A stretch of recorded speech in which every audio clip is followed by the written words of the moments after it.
যখন তৃতীয় নয়ন জাগ্রত হয় তখন তার কাছে বাতিনে বলতে আর কিছু থাকে না। আল্লাহর ইচ্ছায় সাধক তখন সমস্ত কিছু জানতে পারে, আর তখনই হয় আত্মদর্শন বা নিজের দর্শন।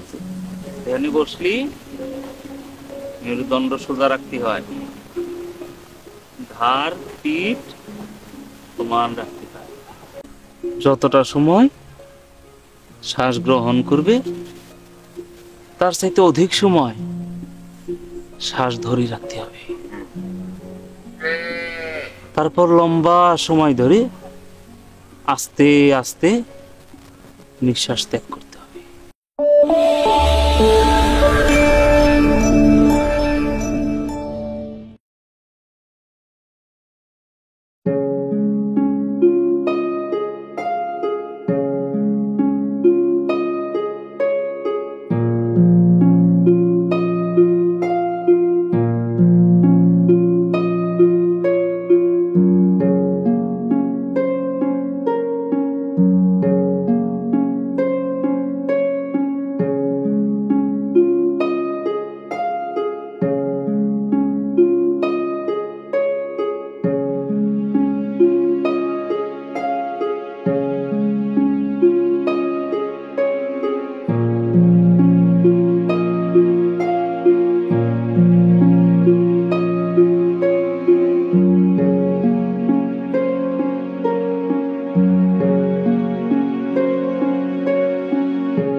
প্রণাম গুরুদেব।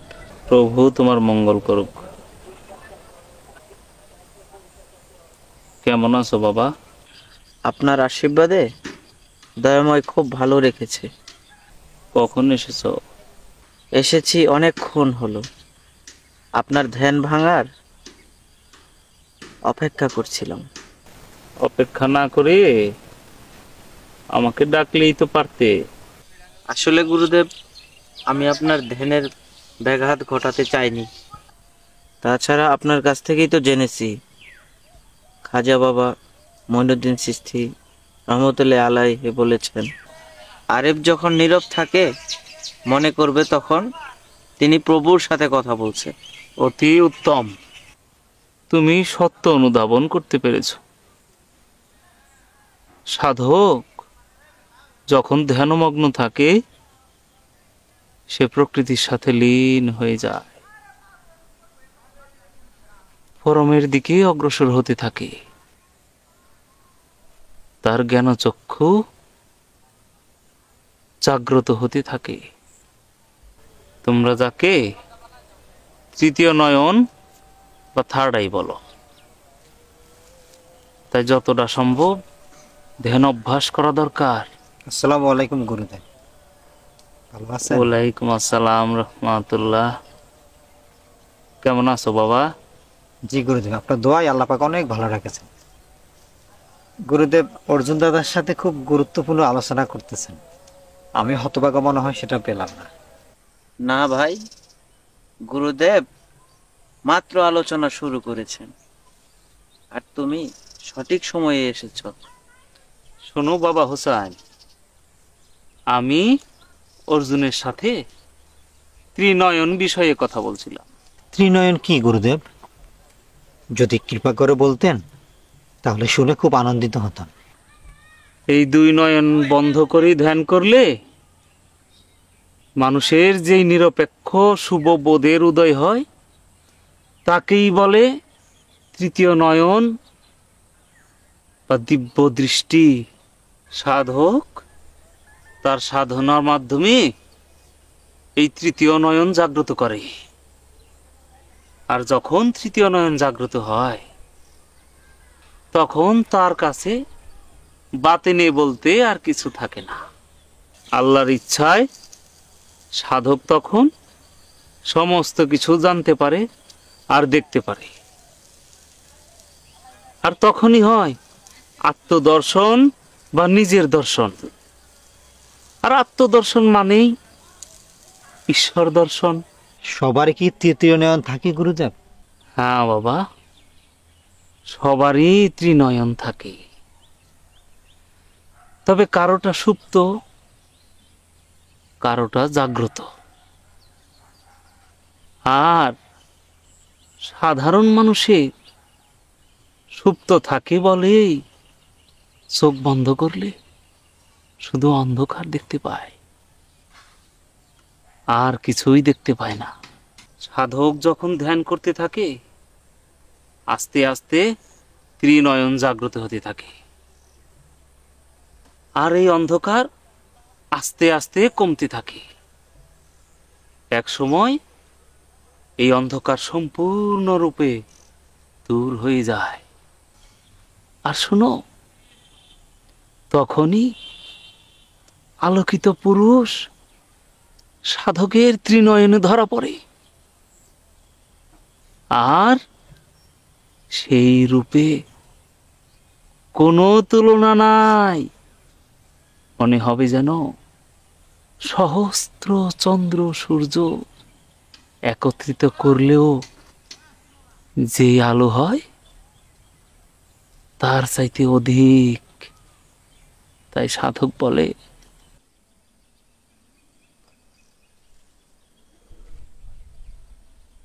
দেখলে ছবি পাগল হবি,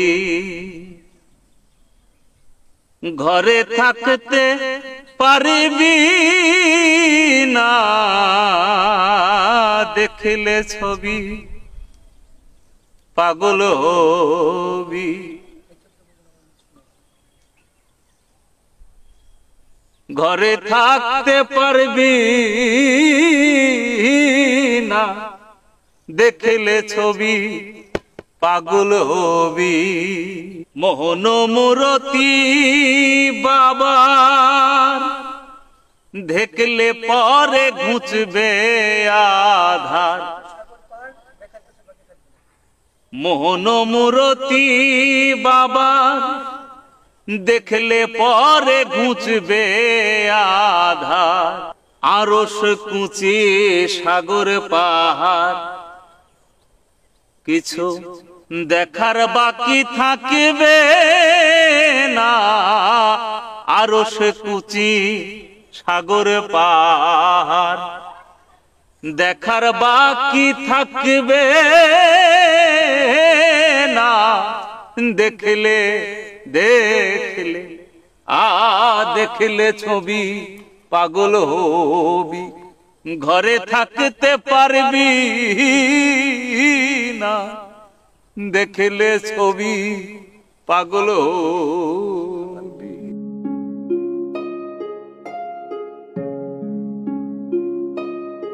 সেই আলেক পুরুষ গুরু রূপ ধারণ করবে,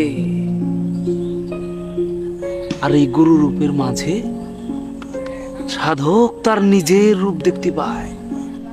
আমি বিভিন্ন প্রতিষ্ঠান থেকে মেডিটেশন বা ধ্যান শিখেছি বলে দৈহিক দিক দিয়ে অনেক সুস্থতা লাভ করলেও আত্মিক দিক দিয়ে তেমন কোনো উন্নতি করতে পারিনি।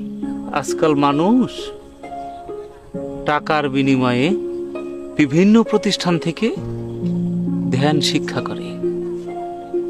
তোমরা বাবা যাকে মেডিটেশন বলো, আর এই ধ্যান হচ্ছে আধ্যাত্মিক বিষয়।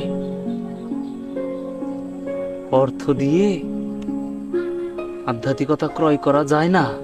আমাদের পূর্বপুরুষ অলিয়া উলিয়া গাউস কুতুব সাধু পুরুষ যারা ছিলেন,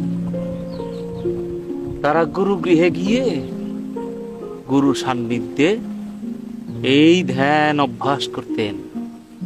ধ্যান সম্পর্কে সঠিক জ্ঞান অর্জন করতে হলে একজন ধ্যান অভ্যাসী গুরুর কাছে গিয়ে তা করতে হয়। যখন গুরুর নিকট পূর্ণ আত্মসমর্পণ করা যায়, গুরু ভজনা করা যায়, তখন গুরু সন্তুষ্ট হয়ে ভক্তকে এই মহা সাধনার জ্ঞান দান করে। তবে আমরা যে বিভিন্ন প্রতিষ্ঠান থেকে যে মেডিটেশন শিখেছি তা কি সব ভুল ছিল এবং নিরর্থক ছিল গুরুজি? তা নয় বাবা, অবশ্যই তা গুরুত্বপূর্ণ। বিশেষ করে যারা এখনো গুরুর নিকট দীক্ষা নেয়নি বা বায়াত গ্রহণ করেনি, তাদের জন্য এই আধ্যাত্মিকতা অবশ্যই গুরুত্বপূর্ণ। তবে কি এই সমস্ত প্রতিষ্ঠানে আধ্যাত্মিকতা চর্চা না হলেও মানুষের ধ্যানের স্বাদটা তো পায়। তবে এই সব মেডিটেশন দ্বারা আর্থিক উন্নতি না হলেও দেহ মন দুটাই ভালো থাকে। এর পরবর্তীতে তা মানুষকে আধ্যাত্মিক সাধনামুখী হতে যথেষ্ট সহায়তা করে। তাই এই সমস্ত প্রতিষ্ঠান একেবারে কিন্তু অবহেলার বস্তু নয়। গুরুজি, তবে আমাদের পথ দেখান, কৃপা করে আমাদের সেই আধ্যাত্মিক জ্ঞান শিক্ষা দেন, যার মাধ্যমে আমরা আত্মদর্শন লাভ করতে পারি। তাহলে শোনো বাবা, ধ্যানের জন্য আসন করে বসতে হয়। আমি যেইভাবে আসন দেখাই তোমরা একটু চেষ্টা করো। তুমি এখন যেভাবে বসছো এইটাকে বলে বজ্রাসন। সেবা নেওয়ার পরে 10 মিনিট এই আসনে বসতে হয়। আর এখন আমরা যেটা করব এটা সুখাসন। পদ্মাসনে আসতে তোমাদের আরো কিছু সময় লাগবে। তোমরা আমার মতো করে সুখাসনে বসো তো দেখি।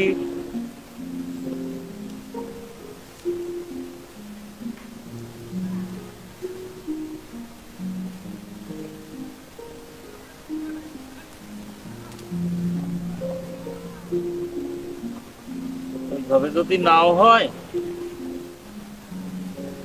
অর্জুনের মতো করে বসো।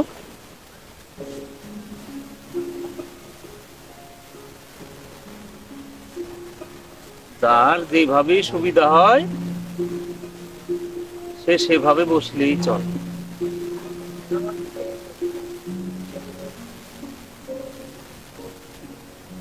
ধ্যানে বসলি মেরুদণ্ড সোজা রাখতে হয়, ঘাড় পিঠ সমান রাখতে হয়। শোনো, যতটা সময় শ্বাস গ্রহণ করবে তার চাইতে অধিক সময় শ্বাস ধরে রাখতে হবে। তারপর লম্বা সময় ধরে আস্তে আস্তে নিঃশ্বাস ত্যাগ করতে হবে। তবে মনে রাখতে হবে মেরুদণ্ড সব সময় সোজা। শুধু ধ্যানের জন্য নয়, জগৎ সংসারে যেখানেই যাও, যেখানেই বসো, যেখানেই দাঁড়াও, মেরুদণ্ড রাখতে হবে সোজা। এটা সাধকের বৈশিষ্ট্য। তাতে অনেক উপকার, যেমন দেহের উপকার তেমনি মনের উপকার। শ্বাস গ্রহণ করাটা এইটারে আধ্যাত্মিক জগতে বলে পূরক, আর শ্বাস ত্যাগ করাটা এইটাকে বলে রেচক। আর ওই যে লম্বা সময় শ্বাস ধরে রাখা, এটার নাম হলো কুম্ভক করা। এবার আমার সাথে একটু মেরুদণ্ড সোজা করে বসে দমের একটু অনুশীলন করো তো দেখি।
বুঝতে পেরেছি গুরুজি, আমরা এভাবেই ধ্যান করব।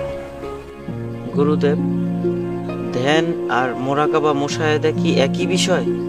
হ্যাঁ, ধ্যান আর মোরাকাবা একই বিষয়, যেমন পানি আর জল। ধ্যানের সঠিক সময় কোনটি গুরুজি? ধ্যানের উপযুক্ত সময় হলো বহু, আরো ভালো যদি গভীর রাতে ধ্যান করতে পারো। এই সময় প্রকৃতি থাকে শান্ত, নির্জন। এই সময়টা হলো ধ্যানের উপযুক্ত সময়। বাহিরের কোলাহল থেকে মুক্তি হতে পারলে ভিতরে শব্দ শোনা যায়, নিজের ভিতরে কথা কয়, সেই কথা শোনা যায়। আর একটা বিষয় মনে রাখতে হবে বাবা, যখন নিয়মিত ধ্যান করবা, দয়ালের সাথে তোমার একটা আধ্যাত্মিক সম্পর্ক তৈরি হবে। তখন ঘুমের মধ্যে বিচিত্র বিচিত্র স্বপ্ন দেখবে। মনে রাখতে হবে, এটা কিন্তু স্বপ্ন নয়, এইটা আপন গুরু ছাড়া অন্য কারো কাছে প্রকাশ করা যাবে না। আর একটা বিষয়, তোমাদের মধ্যে অনেক পরিবর্তন আসতে থাকবে। তোমাদের মধ্যে অনেক আধ্যাত্মিক ঘটনা ঘটতে থাকবে। মনে রাখবা, এইগুলা হইল দয়ালের পক্ষ থেকে আমাদের জন্য রহমত, আশীর্বাদ। তাই অহংকার বশত নিজেকে কখনোই বড় মনে করবে না, না হলে তোমার এই সাধনা তোমার কোনো কাজে আসবে না। দোয়া করবেন গুরুদেব, আমরা যেন সাধনায় সিদ্ধি লাভ করতে পারি। দোয়া করি বাবা, দয়াল মুর্শিদ সবার মঙ্গল করুক। তুই দেখলে ছবি পাগল হবি, ঘরে থাকতে পারবি না। দেখলে ছবি পাগল হবি, এই 14 ভুবনের মাঝে, এই 14 ভুবনের মাঝে আমার দয়াল মুর্শিদ মাওলানা।